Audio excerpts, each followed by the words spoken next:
Misia zdravia je dôležitá pre Slovensko, pretože nám umožňuje na Slovensku realizovať projekty, ktoré by sme ináč realizovali veľmi náročne.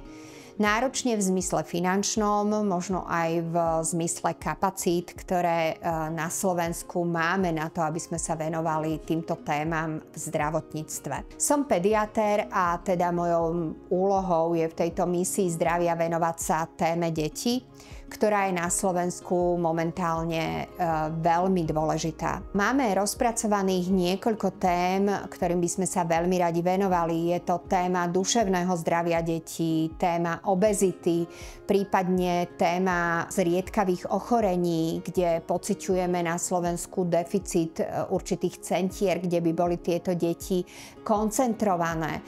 Máme rozpracované projekty, ktoré majú pomôcť práci v pediatrických ambulanciách pri súčasnom nedostatku pediatrov v tom, aby každé dieťa dokázalo dostať zdravotnú starostlivosť adekvátnu a práve vtedy, kedy ju potrebuje. Deti tvoria síce len 20% našej spoločnosti, ale sú 100% našej budúcnosti.